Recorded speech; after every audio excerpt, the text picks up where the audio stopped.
ನಮಸ್ಕಾರ. ಇಂದಿನ ನಮ್ಮ ಚರ್ಚೆಗೆ ಸ್ವಾಗತ. ಇಂದು ನಾವು ಸಾಹಿತ್ಯ ಚಿಂತನೆಯಲ್ಲಿ ಒಂದು ರೀತಿ ಸಂಚಲನವನ್ನೇ ಉಂಟುಮಾಡಿದ ಪರಿಕಲ್ಪನೆಯ ಬಗ್ಗೆ ಮಾತಾಡೋಣ. ಅದುವೇ ಫ್ರೆಂಚ್ ಚಿಂತಕ ರೋಲಾಂಡ್ ಬಾರ್ತ್ ಅವರ ಲೇಖಕನ ಮರಣ, the death of the author ಅಂತಾರಲ್ಲ ಅದು. ನಮ್ಮ ಹತ್ರ the death of the author explained ಅಂತ ಒಂದು ವಿವರಣೆ ಇದೆ. ಅದನ್ನು ನೋಡಿಕೊಂಡು ಏನಿದು ಕಲ್ಪನೆ, ಇದು ನಮ್ಮ ಓದಿನ ಕ್ರಮವನ್ನೇ ಹೇಗೆ ಬದಲಾಯಿಸ್ತು ಅಂತ ಸ್ವಲ್ಪ ಆಳವಾಗಿ ನೋಡೋಣ. ಸರಿ, ಹಾಗಾದರೆ ಶುರು ಮಾಡೋಣವೇ? ಇದನ್ನ ಬಿಡಿಸಿ ನೋಡೋಣ. ಖಂಡಿತ. ಮೊದಲು ರೋಲಾಂಡ್ ಬಾರ್ತ್ ಬಗ್ಗೆ ಒಂದು ಸಣ್ಣ ಪರಿಚಯ ಮಾಡಿಕೊಳ್ಳೋದು ಒಳ್ಳೆಯದನ್ಸುತ್ತೆ. ಇವರು ಫ್ರಾನ್ಸ್ನವರು, 20ನೇ ಶತಮಾನದ ಪ್ರಮುಖ ಚಿಂತಕರಲ್ಲಿ ಒಬ್ಬರು. ಸಾಹಿತ್ಯ ಸಿದ್ಧಾಂತಿ, ತತ್ವಜ್ಞಾನಿ ಮತ್ತೆ ಸೆಮಿಯಾಟಿಷಿಯನ್ ಅಂತಾರಲ್ಲ, ಅಂದ್ರೆ ಸಂಕೇತಶಾಸ್ತ್ರಜ್ಞ. ಇವರ ಕೆಲಸಗಳು ಮುಖ್ಯವಾಗಿ ಸ್ಟ್ರಕ್ಚರಲಿಸಂ ಅಂದ್ರೆ ರಚನಾತ್ಮಕತೆ, ಆಮೇಲೆ ಪೋಸ್ಟ್ ಸ್ಟ್ರಕ್ಚರಲಿಸಂ ಅಂದ್ರೆ ಉತ್ತರ ರಚನಾತ್ಮಕತೆ, ಈ ಚೌಕಟ್ಟುಗಳಲ್ಲಿ ಬರುತ್ತೆ. ಓ ಸರಿ, ರಚನಾತ್ಮಕತೆ, ಉತ್ತರ ರಚನಾತ್ಮಕತೆ ಅಂದ್ರೆ ಸರಳವಾಗಿ ಹೇಳೋದಾದ್ರೆ ಭಾಷೆ, ಸಂಸ್ಕೃತಿ, ಸಮಾಜ ಇವನ್ನೆಲ್ಲ ಅರ್ಥ ಮಾಡ್ಕೊಳ್ಳೋಕೆ ಅವುಗಳ ಹಿಂದಿರೋ ಸ್ಟ್ರಕ್ಚರ್ ಅಥವಾ ರಚನೆಗಳನ್ನ ಅಧ್ಯಯನ ಮಾಡೋದು ರಚನಾತ್ಮಕತೆ. ಆಮೇಲೆ ಆ ರಚನೆಗಳಿಗೂ ಮಿತಿಗಳಿವೆ, ಅವು ಸ್ಥಿರ ಅಲ್ಲ ಅಂತ ಪ್ರಶ್ನಿಸೋದು ಉತ್ತರ ರಚನಾತ್ಮಕತೆ. ಬಾರ್ತ್ ಈ 2 ಹಂತಗಳಲ್ಲಿ ಕೆಲಸ ಮಾಡಿದ್ದಾರೆ. Got it. ಸರಿ. 1967ರಲ್ಲಿ ಬಾರ್ತ್ ಈ ಲೇಖಕನ ಮರಣ ಪ್ರಬಂಧ ಬರೆದಾಗ ಅದು ಸಾಂಪ್ರದಾಯಿಕ ವಿಮರ್ಶೆಗೆ ಒಂದು ದೊಡ್ಡ ಸವಾಲಾಯಿತು. ಅಂದ್ರೆ ಒಂದು ಕೃತಿಯ ಅರ್ಥ ಬೇಕು ಅಂದ್ರ ಅದನ್ನ ಬರೆದ ಲೇಖಕ ಯಾರು, ಅವನ ಜೀವನ ಹೇಗಿತ್ತು, ಅವನ ಮನಸ್ಸಲ್ಲಿ ಏನು ಉದ್ದೇಶ ಇತ್ತು ಅಂತ ತಿಳ್ಕೊಳ್ಳೇಬೇಕು ಅನ್ನೋ ನಂಬಿಕೆ ಇತ್ತಲ್ವಾ, ಅದನ್ನೇ ಬಾರ್ತ್ ಪ್ರಶ್ನಿಸಿದ್ದು. ಹೌದು, ಇದು ನಿಜಕ್ಕೂ ಒಂದು ದೊಡ್ಡ ಶಿಫ್ಟ್ ಅಲ್ವಾ? ಮೂಲಭೂತವಾಗಿ ಬಾರ್ತ್ ಹೇಳೋದು, ಒಮ್ಮೆ ಒಂದು ಟೆಕ್ಸ್ಟ್ ಅಂದ್ರೆ ಪಠ್ಯ ಬರೆಯಲ್ಪಟ್ಟ ಮೇಲೆ ಮುಗಿತು. ಅದರ ಅರ್ಥವನ್ನ ಡಿಸೈಡ್ ಮಾಡೋದ್ರಲ್ಲಿ ಲೇಖಕನ ಪಾತ್ರ ಕಡಿಮೆ ಆಗುತ್ತೆ. ಅವನ ಉದ್ದೇಶ ಅಪ್ರಸ್ತುತ. ಬದಲಿಗೆ ಆ ಟೆಕ್ಸ್ಟ್ ಮತ್ತೆ ಅದನ್ನು ಓದುವ ರೀಡರ್ ಅಂದ್ರೆ ಓದುಗ, ಇವರೇ ಮುಖ್ಯ ಆಗ್ತಾರೆ. ಅರ್ಥ ಅನ್ನೋದು ಇಲ್ಲಿ ಹುಟ್ಟುತ್ತೆ ಅಂತ. ಖಂಡಿತವಾಗಿಯೂ. ಇದು ಕೇಳೋಕೆ ಸಿಂಪಲ್ ಅನ್ಸಿದ್ರೂ ಇದರ ಪರಿಣಾಮಗಳು ಬಹಳ ದೊಡ್ಡದು. ತಮ್ಮ ವಾದವನ್ನ ಸ್ಟಾರ್ಟ್ ಮಾಡೋಕೆ ಬಾರ್ತ್ ಒಂದು ಉದಾಹರಣೆ ಕೊಡ್ತಾರೆ. ಫ್ರೆಂಚ್ ಲೇಖಕ ಬಾಲ್ಜಾಕ್ ಅವರ ಸರಾಸನ್ ಅನ್ನೋ ಕಥೆಯಿಂದ ಒಂದು ವಾಕ್ಯ ತಗೊಳ್ತಾರೆ. ಮೂಲದಲ್ಲಿರೋ ಹಾಗೆ ಬಾರ್ತ್ ಕೇಳ್ತಾರೆ, when we read a passage, is the voice speaking the character, the author, universal wisdom or something else? He argues we cannot know. ಅಂದ್ರೆ ನಾವೊಂದು ಕಥೆಯ ಭಾಗ ಓದುವಾಗ ಅಲ್ಲಿ ಬರೋ ಧ್ವನಿ ಯಾರ್ದು? ಪಾತ್ರದ್ದ? ಲೇಖಕನೇ ಮಾತಾಡ್ತಿದ್ದಲ್ಲ? ಅಥವಾ ಏನೋ ಲೋಕಜ್ಞಾನನ? ಅಥವಾ ಬೇರೆ ಏನಾದ್ರೂನಾ? ಬಾರ್ತ್ ಹೇಳೋದು ಇದನ್ನ ನಾವು ಖಚಿತವಾಗಿ ಹೇಳೋಕ್ಕಾಗಲ್ಲ ಅಂತ. ಇದು ಇಂಟ್ರೆಸ್ಟಿಂಗ್. ಅಂದ್ರೆ ಒಂದು ಅನಿಶ್ಚಿತತೆ ಇರುತ್ತೆ. ಹೌದು. ಇಲ್ಲಿ ಇನ್ನೊಂದು ಮುಖ್ಯ ವಿಷಯವನ್ನ ಬಾರ್ತ್ ಹೇಳ್ತಾರೆ. ಲೇಖಕನೇ ಅರ್ಥದ ಮೂಲ, ಅವನು ದೇವ್ರು ಅನ್ನೋ ತರಹದ ಕಲ್ಪನೆ ಏನಿದೆ ಅದು ಮೊದಲಿಂದನೂ ಇರ್ಲಿಲ್ವಂತೆ. ಇದೊಂದು ರೀತಿ ಆಧುನಿಕ ಕಾಲದ ಆವಿಷ್ಕಾರ. ಪಾಶ್ಚಿಮಾತ್ಯ ದೇಶಗಳಲ್ಲಿ ಇಂಡಿವಿಜುವಲಿಸಂ ಅಂದ್ರೆ ವ್ಯಕ್ತಿವಾದ ಬೆಳೆದಾಗ ಇದು ಹೆಚ್ಚು ಪ್ರಾಮುಖ್ಯತೆಗೆ ಬಂತು ಅಂತ ವಾದ ಮಾಡ್ತಾರೆ. ಓ ಹೌದಾ? ಅದಕ್ಕೂ ಮೊದಲು ಆಗಿದ್ರೆ ಹೇಗಿತ್ತು? ಅದಕ್ಕೂ ಮೊದಲು ಕಥೆ ಹೇಳೋನು ಅಥವಾ ಬರೆಯೋನು ಕೇವಲ ಒಂದು ಮಾಧ್ಯಮ, ದೈವಿಕ ಸ್ಫೂರ್ತಿ ಅಥವಾ ಎಲ್ಲರ ತಿಳುವಳಿಕೆಯನ್ನ ದಾಟಿಸುವನು ಅಷ್ಟೇ. ಅವನ ವೈಯಕ್ತಿಕತೆಗೆ ಅಷ್ಟು ಬೆಲೆ ಇರಲಿಲ್ಲ. ಸರಿ. ಹಾಗಾದರೆ ಲೇಖಕನ ಮರಣ ಅಂದಾಗ ಅವರು ಅಕ್ಷರಶಃ ಲೇಖಕ ಸಾಯ್ತಾನೆ ಅಂತ ಹೇಳ್ತಿಲ್ಲ? ಇಲ್ಲ, ಖಂಡಿತ ಇಲ್ಲ. ಅದು ಸಾಂಕೇತಿಕ. ಓಕೆ. ಅವರ ಪ್ರಕಾರ ಬರೆಯೋದು ಅನ್ನೋದು ಮಾತಾಡೋ ತರಹ ಅಲ್ಲ. ಮಾತಾಡುವಾಗ ಯಾರು ಮಾತಾಡ್ತಿದ್ದಾರೆ ಅಂತ ಗೊತ್ತಿರುತ್ತೆ. ಆದ್ರೆ ಬರವಣಿಗೆ, ವಿಶೇಷವಾಗಿ ಸಾಹಿತ್ಯ, ಆ ಮೂಲದಿಂದ ಕಟ್ಟಾಗುತ್ತೆ. ಅವರದನ್ನ ಇಂಟ್ರಾನ್ಸಿಟಿವ್ ಅಂತಾರೆ. ಅಂದ್ರೆ ನೇರ ಕರ್ಮಪದ ಇಲ್ಲದ ಕ್ರಿಯೆ ಥರ. ಅಂದ್ರೆ ಬರವಣಿಗೆ ಅನ್ನೋದು ತಾನೇ ತಾನಾಗಿ ನಿಲ್ತುತ್ತೆ. ಅದು ಕೇವಲ ಲೇಖಕನ ಮೆಸೇಜ್ ತಲುಪಿಸೋ ಟೂಲ್ ಅಲ್ಲ. ಆ ಕ್ಷಣದಲ್ಲಿ ಲೇಖಕ ತನ್ನ ಅಧಿಕಾರ ಕಳೆದುಕೊಂಡು ಸಾಂಕೇತಿಕವಾಗಿ ಸಾಯ್ತಾನೆ. ಅಲ್ಲಿಂದ ನಿಜವಾದ ಬರವಣಿಗೆ ಅಥವಾ ಎಕ್ರಿಚೂರ್ ಹುಟ್ಕೊಳ್ಳುತ್ತೆ ಅಂತಾರೆ. ಹೌದು, ಸರಿಯಾಗಿ ಹೇಳಿದ್ರಿ. ಈ ಕಾಂಟೆಕ್ಸ್ಟಲ್ಲಿ ಅವರ ಫೇಮಸ್ ಲೈನ್ ಇದೆಯಲ್ಲ, the author is dead, to give writing its future, it is necessary to overthrow the myth, the birth of the reader must be at the cost of the death of the author. ಅಂದರೆ ಲೇಖಕ ಸತ್ತಿದ್ದಾನೆ, ಬರವಣಿಗೆಗೆ ಭವಿಷ್ಯ ಕೊಡಬೇಕಾದ್ರೆ ಈ myth ಅಂದ್ರೆ ಲೇಖಕನ ಸರ್ವಸ್ವ ಅನ್ನೋ ಕಲ್ಪನೆಯನ್ನ ಕೆಡವಬೇಕು. ಓದುಗನ ಜನನ ಆಗ್ಬೇಕಾದ್ರೆ ಲೇಖಕನ ಮರಣ ಆಗ್ಲೇಬೇಕು. ವಾವ್, ಇದು ಬಹಳ ಸ್ಟ್ರಾಂಗ್ ಸ್ಟೇಟ್ಮೆಂಟ್ ಅಲ್ವಾ? ಖಂಡಿತವಾಗಿಯೂ ಇದು ವಿಮರ್ಶೆಯ ದೃಷ್ಟಿಯನ್ನೇ ಬದಲಾಯಿಸೋಕೆ ಪ್ರಯತ್ನಪಟ್ಟ ಮಾತು. ಲೇಖಕನನ್ನ ಪಕ್ಕಕ್ಕೆ ಸರಿಸಿ ಓದುಗನನ್ನ ಕೇಂದ್ರಕ್ಕೆ ತೋರೋ ಪ್ರಯತ್ನ. ಇದರ ಮುಂದುವರೆದ ಭಾಗವಾಗಿ ಬಾರ್ತ್ ಪಠ್ಯವನ್ನ ಅಂದ್ರೆ ಟೆಕ್ಸ್ಟ್ ಅನ್ನ ಹೇಗೆ ನೋಡ್ತಾರೆ ಅನ್ನೋದು ಮುಖ್ಯ. ಅವರ ಪ್ರಕಾರ ಟೆಕ್ಸ್ಟ್ ಅನ್ನೋದು ಲೇಖಕನ ತಲೆಯಿಂದ ಬಂದ ಒಂದು ಫ್ರೆಶ್ ಒರಿಜಿನಲ್ ಕ್ರಿಯೇಷನ್ ಅಲ್ಲ, ಬದಲಿಗೆ ಅದೊಂದು ಅ ಟಿಶ್ಯೂ ಆಫ್ ಕೊಟೇಶನ್ಸ್ ಅಂತಾರೆ. ಅಂದ್ರೆ ಉಲ್ಲೇಖಗಳ ಒಂದು ಬಟ್ಟೆ ತರ ಅಥವಾ ಒಂದು ಜಾಲ.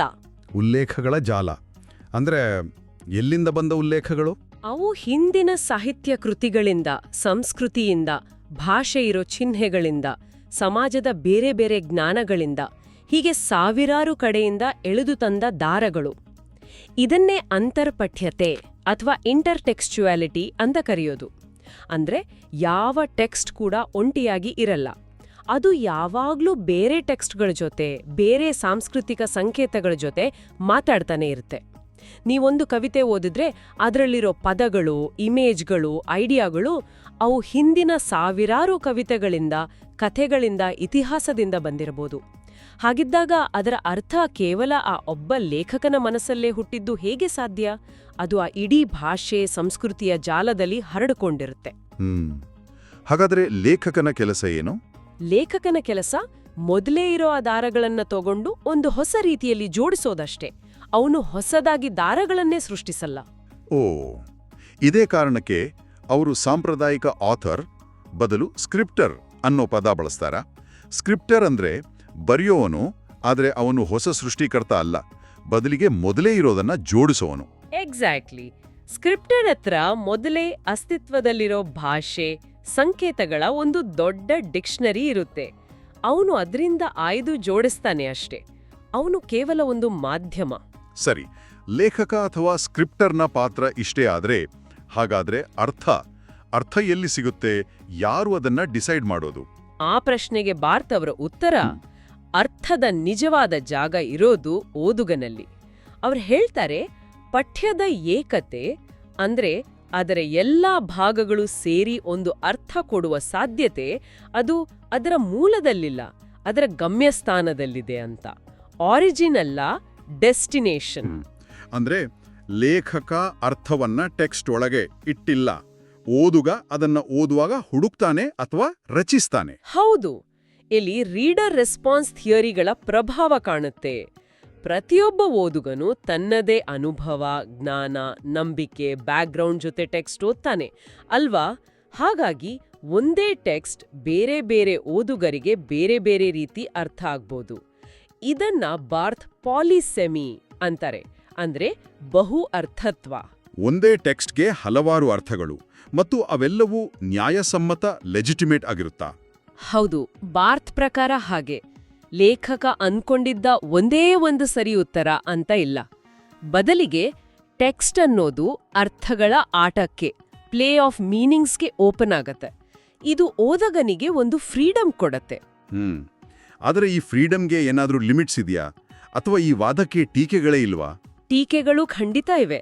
ಮೊದಲು ಇದರ ಪ್ಲಸ್ ಪಾಯಿಂಟ್ಸ್ ನೋಡೋದಾದ್ರೆ, ಇದು ಲೇಖಕನನ್ನೇ ಕೇಂದ್ರವಾಗಿಟ್ಕೊಂಡು ಮಾಡೋ ವಿಮರ್ಶೆಯ ಬಂಧನದಿಂದ ನಮ್ಮನ್ನ ಫ್ರೀ ಮಾಡತ್ತೆ. ಲೇಖಕನ ಬಯೋಗ್ರಫಿ, ಅವನ ಇಂಟೆನ್ಷನ್ ಏನು ಅಂತ ಹುಡುಕೋ ಗೀಳಿನಿಂದ ಹೊರಗೆ ಬಂದು ಟೆಕ್ಸ್ಟ್ನ ಭಾಷೆ, ರಚನೆ ಅದು ನಮ್ಮ ಮೇಲೆ ಹೇಗೆ ಪರಿಣಾಮ ಬೀರುತ್ತೆ ಅನ್ನೋದ್ರ ಮೇಲೆ ಗಮನ ಕೊಡೋಕೆ ಹೆಲ್ಪ್ ಮಾಡುತ್ತೆ. ಇದು ಹೊಸ ಹೊಸ ಓದುಗಳಿಗೆ, ಹೊಸ ವ್ಯಾಖ್ಯಾನಗಳಿಗೆ ದಾರಿ ಮಾಡಿಕೊಡತ್ತೆ. ಸರಿ, ಇದು ಪಾಸಿಟಿವ್ ಸೈಡ್. ನೆಗೆಟಿವ್ಸ್ ಏನು? ನೆಗೆಟಿವ್ಸ್ ಬಗ್ಗೆನೂ ವಿಮರ್ಶಕರು ಮಾತಾಡಿದ್ದಾರೆ. ಒಂದು, ಲೇಖಕನನ್ನ ಮತ್ತು ಅವನ ಸಂದರ್ಭವನ್ನ ಪೂರ್ತಿ ಮರೆತುಬಿಟ್ರೆ ಆ ಟೆಕ್ಸ್ಟ್ನ ಐತಿಹಾಸಿಕ ಅಥವಾ ಸಾಮಾಜಿಕ ಮಹತ್ವವನ್ನೇ ಕಳ್ಕೊಳ್ಳೋ ಅಪಾಯ ಇದೆ. ಉದಾಹರಣೆಗೆ, ದಲಿತ ಸಾಹಿತ್ಯ ಅಥವಾ ಮಹಿಳಾವಾದಿ ಬರವಣಿಗೆಯನ್ನ ಅರ್ಥ ಮಾಡ್ಕೊಳ್ಳುವಾಗ ಆ ಲೇಖಕರ ಸಾಮಾಜಿಕ ಹಿನ್ನೆಲೆ, ಅವರ ಹೋರಾಟದ ಕಾಂಟೆಕ್ಸ್ಟ್ ಇದನ್ನೆಲ್ಲ ಬಿಟ್ಟು ಬರೀ ಟೆಕ್ಸ್ಟ್ನ ಆಟ ನೋಡಿದ್ರೆ ಅದರ ನಿಜವಾದ ತಿರುಳು ಮಿಸ್ ಆಗ್ಬೋದಲ್ವಾ? ಹೌದು, ಅದು ನಿಜ. ಕಾಂಟೆಕ್ಸ್ಟ್ ಮುಖ್ಯ ಆಗುತ್ತೆ. ಎರಡನೇ ಟೀಕೆ, ಲೇಖಕನ ಉದ್ದೇಶವನ್ನ ಪೂರ್ತಿ ತಿರಸ್ಕರಿಸಿದ್ರೆ ವ್ಯಾಖ್ಯಾನದಲ್ಲಿ ಒಂದು ರೀತಿ ಏನ್ ಹೇಳೋದು, ಅರಾಜಕತೆ, ಇಂಟರ್ಪ್ರಿಟಿವ್ ಕೇಯಾಸ್ ಉಂಟಾಗಬಹುದು ಅಂತ. ಯಾರ್ ಬೇಕಾದ್ರೂ ಏನ್ ಬೇಕಾದ್ರೂ ಅರ್ಥ ಮಾಡ್ಕೋಬಹುದು ಅಂದ್ರೆ ವಿಮರ್ಶೆಗೆ ಒಂದು ಸ್ಟ್ಯಾಂಡರ್ಡ್ ಬೇಡ್ವಾ? ಟೆಕ್ಸ್ಟಿನ ಅರ್ಥವನ್ನ ಡಿಸೈಡ್ ಮಾಡೋದ್ರಲ್ಲಿ ಲೇಖಕನ ಪಾತ್ರ ಝೀರೋನಾ? ಈ ಪ್ರಶ್ನೆಗಳು ಇನ್ನೂ ಇವೆ. ಹಾಗಾದ್ರೆ ಈ ಚರ್ಚೆಯಲ್ಲಿ ನಾವು ಕೆಲವು ಮುಖ್ಯ ಪದಗಳನ್ನು ನೋಡಿದ್ವಿ. ಲೇಖಕನ ಸಾಂಕೇತಿಕ ಮರಣ, ಅವನ ಜಾಗದಲ್ಲಿ ಸ್ಕ್ರಿಪ್ಟರ್, ಪಠ್ಯ ಅನ್ನೋದು ಉಲ್ಲೇಖಗಳ ಜಾಲ ಅಥವಾ ಅಂತರ್ಪಠ್ಯತೆ, ಅರ್ಥಕ್ಕೆ ಬಹುರೂಪತ್ವ ಪಾಲಿಸೆಮಿ, ಮತ್ತು ಮುಖ್ಯವಾಗಿ ಓದುಗನ ಪಾತ್ರ. ಇವೆಲ್ಲ ಸೇರಿ ಗಮನವನ್ನ ಲೇಖಕನಿಂದ ಪಠ್ಯ ಮತ್ತು ಓದುಗನ ಕಡೆ ಶಿಫ್ಟ್ ಮಾಡೋ ಪ್ರಕ್ರಿಯೆ. ಇದನ್ನ ಲೇಖಕನ ಅಪಕೇಂದ್ರೀಕರಣ ಅಂದ್ವಿ. ಮತ್ತೆ ಇವೆಲ್ಲವೂ ಲೇಖಕನ ಉದ್ದೇಶವೇ ಫೈನಲ್ ಅನ್ನೋ ಐಡಿಯಾದ ವಿಮರ್ಶೆ. ಹೌದು. ಒಟ್ಟಾರೆಯಾಗಿ ಬಾರ್ತ್ ಅವರ ಲೇಖಕನ ಮರಣ ಪ್ರಬಂಧ ಏನ್ ಹೇಳುತ್ತೆ ಅಂದ್ರೆ, ಒಂದು ಟೆಕ್ಸ್ಟ್ನ ಅರ್ಥವನ್ನ ಅದನ್ನ ಬರೆದ ವ್ಯಕ್ತಿಯಲ್ಲಿ ಮಾತ್ರ ಲಾಕ್ ಮಾಡಬೇಡಿ. ಬರೆಯೋದು ಅನ್ನೋದು ಭಾಷೆಯ ಒಂದು ದೊಡ್ಡ ಸಿಸ್ಟಮ್ನ ಭಾಗ. ಲೇಖಕ ಆ ಸಿಸ್ಟಮ್ನ ಚಿಹ್ನೆಗಳನ್ನ ಬಳಸ್ತಾನೆ ಅಷ್ಟೇ. ಒಮ್ಮೆ ಟೆಕ್ಸ್ಟ್ ರೆಡಿ ಆದ್ಮೇಲೆ ಅದು ಸ್ವತಂತ್ರ. ಅದರ ಅರ್ಥ ಫಿಕ್ಸ್ ಆಗಿರಲ್ಲ. ಅದು ಓದುಗನ ಜೊತೆಗಿನ ಸಂವಾದದಲ್ಲಿ ಮತ್ತೆ ಮತ್ತೆ ಹುಟ್ಟುತ್ತಿರತ್ತೆ. ಇದು ಟೆಕ್ಸ್ಟ್ನ ಒಂದು ಮುಗಿದು ಹೋದ ವಸ್ತು ಅಂತ ನೋಡೋ ಬದಲು ಅದನ್ನೊಂದು ಆಕ್ಟಿವ್ ಪ್ರಾಸೆಸ್ ಆಗಿ ನೋಡೋಕೆ ಪ್ರೇರೇಪಿಸುತ್ತೆ. ಹಾಗಾದ್ರೆ ಇದೆಲ್ಲ ನಮಗೆ, ಸಾಮಾನ್ಯ ಓದುಗರಿಗೆ ಹೇಗೆ ರಿಲೇಟ್ ಆಗುತ್ತೆ? ಇದರ ಅಪ್ಲಿಕೇಶನ್ ಏನು? ನಾವು ಬರೀ ಸಾಹಿತ್ಯ ಅಷ್ಟೇ ಅಲ್ಲ, ನ್ಯೂಸ್ ಪೇಪರ್ ಆರ್ಟಿಕಲ್, ಒಂದು ಜಾಹೀರಾತು, ಸಿನಿಮಾ ಅಥವಾ ಈಗಂತೂ ಸೋಷಿಯಲ್ ಮೀಡಿಯಾ ಪೋಸ್ಟ್, ಯಾವುದೇ ಟೆಕ್ಸ್ಟ್ ನೋಡಿದಾಗ ಈ ಯೋಚನೆ ಹೆಲ್ಪ್ ಆಗ್ಬೋದು. ಅದನ್ನು ಬರೆದವರ ಒರಿಜಿನಲ್ ಇಂಟೆನ್ಷನ್ ಏನಪ್ಪಾ ಅಂತ ತಲೆ ಕೆಡಿಸ್ಕೊಳ್ಳೋ ಜೊತೆಗೆ, ಅಥವಾ ಅದಕ್ಕಿಂತ ಹೆಚ್ಚಾಗಿ ಆ ಟೆಕ್ಸ್ಟ್ ನಮಗೇನು ಹೇಳ್ತಿದೆ, ನಮ್ಮ ಅನುಭವಗಳ ಹಿನ್ನೆಲೆಯಲ್ಲಿ, ನಮ್ಮ ಇವತ್ತಿನ ಪರಿಸ್ಥಿತಿಯಲ್ಲಿ ಅದು ಹೇಗೆ ರೆಸೊನೇಟ್ ಆಗ್ತಿದೆ, ನಮ್ಮಲ್ಲಿ ಯಾವ ಯೋಚನೆಗಳನ್ನು, ಫೀಲಿಂಗ್ಸ್ನ ಅದು ಹುಟ್ಟಿಸ್ತಿದೆ, ಈ ಪ್ರಶ್ನೆಗಳನ್ನು ಕೇಳ್ಕೊಳ್ಳೋಕೆ ಬಾರ್ತ್ ಅವರ ವಾದ ಒಂದು ರೀತಿ ಎಂಕರೇಜ್ ಮಾಡುತ್ತೆ. ಇದು ಓದನ್ನ ಹೆಚ್ಚು ಪರ್ಸನಲ್, ಹೆಚ್ಚು ಕ್ರಿಯೇಟಿವ್ ಮಾಡ್ಬೋದು. ಖಂಡಿತ. ರೋಲಾಂಡ್ ಬಾರ್ತ್ ಅವರ ಈ ಒಂದು ಪ್ರಚೋದನಾಕಾರಿ ಚಿಂತನೆಯ ಬಗ್ಗೆ ಇವತ್ತು ನಾವು ಮಾಡಿದ ಈ ಆಳವಾದ ಅವಲೋಕನದಲ್ಲಿ ನಮ್ಮ ಜೊತೆ ಇದ್ದಿದ್ದಕ್ಕೆ ಧನ್ಯವಾದಗಳು. ಮತ್ತೊಂದು ವಿಷಯದೊಂದಿಗೆ ಮುಂದಿನ ಚರ್ಚೆಯಲ್ಲಿ ಭೇಟಿಯಾಗೋಣ.